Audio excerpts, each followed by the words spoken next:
Hi, thank you for joining. I'm Carrie Jacquet, VP of Marketing at SenSage, and I'm here today with Joe Gottlieb, President and CEO of SenSage, and we're going to spend 5 minutes with Joe. Today we're going to talk about the unemployment rate, or lack thereof, for information security workers. It turns out that the U.S. Labor Department of Labor. I don't know. DOL for short. Issued a report that said InfoSec workers had zero unemployment. Zero. So we were talking about that, like, is that a good thing? It seems like it is, but what's causing that? And what do folks who really want to take advantage of this moment in time do to rise above all those people that are in that, that herd with them? So let's talk about that. So yeah, I think this is, it's not shocking. It's pretty extreme that there be zero unemployment amongst information security analysts. But I think the big driver here is, of course, the continued rise in the stakes around information security, cybercrime, cyber attacks. You need to defend your organization from those things. And therefore, anyone who has any clue, any capability at all in information security has opportunity to help out. It's amongst other areas where you see reductions in spend, both for labor as well as software and the likes. Information security has been pretty healthy throughout this, some challenging times for technology. And in an unemployment scenario where we're almost getting to 10% unemployment, the fact that there's 0% in this particular sector is pretty crazy. And it could lead to people wondering, wow, with perfect job security, why would I ever want to, work particularly hard? I can just kick back and then collect my pay and still always have a job. Well, I think you're quite right. I think it creates an opportunity for those that really want to get to the next level to be able to be more proactive and to rise above what might be a large tendency to not be as motivated. But I'd also challenge that a little bit. I find, and maybe I'm just being a little bit sort of glorifying of the trade, the craft, but I find the average information security professional is pretty into what they do. They're pretty committed into what they do, and I think a lot of IT is like that, but I think in particular security analysts, they love what they're up to, and they're pretty committed and dedicated, and so we don't see, I think, as much complacency as we might normally see in other territories. So what can you do to be more proactive? Wait, that was my question. Okay, go ahead and answer your hand. So what can you do to be more proactive and less complacent as you rise in your career as a security professional?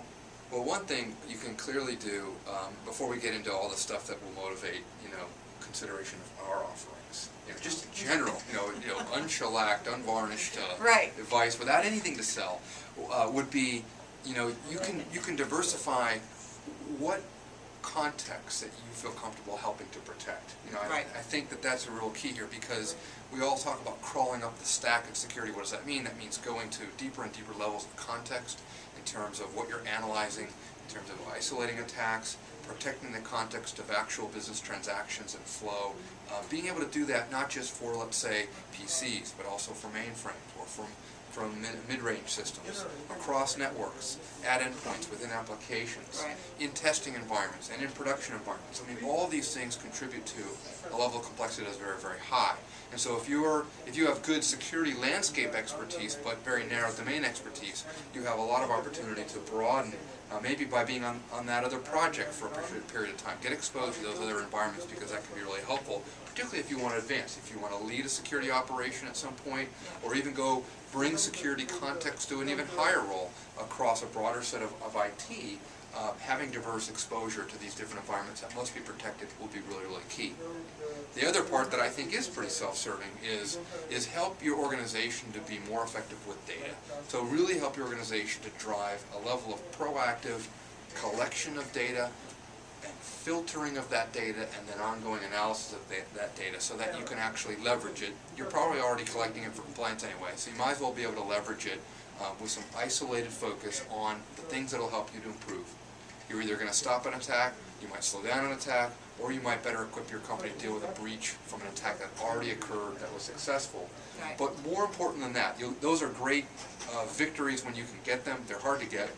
But even beyond that, an iterative process of analyzing this data and understanding what's really going on, and then consultatively evolving your security posture, directing your security, your new security investments based upon a priority understanding of where you've been weak, where you've been strong, maintaining a consistent level of protection. We talk about that, but applying that principle is really, really key, and I think will allow someone to go from a very, very focused and targeted and specialized practitioner of security, which is great. We need all of those. If you want to advance, you're going to want to expand your repertoire and the diversity of the context that you can add value to. And I think that's a big one. When I think about what I've learned since I've been here, it would be that you can step outside of your security space and look at some of the other best practices in your organization, whether that's coming from the BI team or from the risk and compliance team. Understanding how those businesses work will only help enrich what it is you're doing. So that totally makes sense. So just one last thought on sort of unemployment. I am okay, right? Like I'm marketing, so I mean, yeah, like well, we expect to continue to do marketing for a while, so I think we can extend you for that period. Can I add one more point? Oh yeah, is no, it okay please. after Oh yeah, the joke no, to add no. a? Is that Oh yeah, no, protocol? totally. Yeah, no. Okay. There's no standard here. So the other thing I want to throw out, and this is not new, but I want to bring it into the context of what we just said, is being the security analyst that can help brainstorm how to do something as opposed to why not to do something. Is really, really key. Oh yeah, that's and we've a heard good that talked about for years, but I wanted to bring it back into this context because it's really so important. It's easy to say no, there are risks. It is harder and more useful to the business to say, you know what, I can see that there's great pull for this new server we want to put up, or this cloud new service, process, or mobile, cloud, exactly. yeah, All these things that we're dying to do as a business, yeah. Let's figure out how to do them, and if you can bring that kind of perspective to the party, you're going to be invited back, first of all, and you're going to be asked to be party to more discussions because people will now see you as someone that can be a brainstormer. Yeah. You can think strategically about the goals of the business, and you can say, hey, you know what, if we do it that way, we're going to get crushed. Let's do it this other way, and I know there's some trade-offs here, but an example might be, let's go ahead and do that cloud service agreement, but let's demand a certain level of logs coming back from the cloud service provider so we can be as proactive in that scenario as we are here at the home front. So these sorts of things will turn you into a collaborative brainstormer, a partner in security, and not just a naysayer. Thank you. And thank you so much. Thanks for joining, and we'll see you on another 5 Minutes with Joe.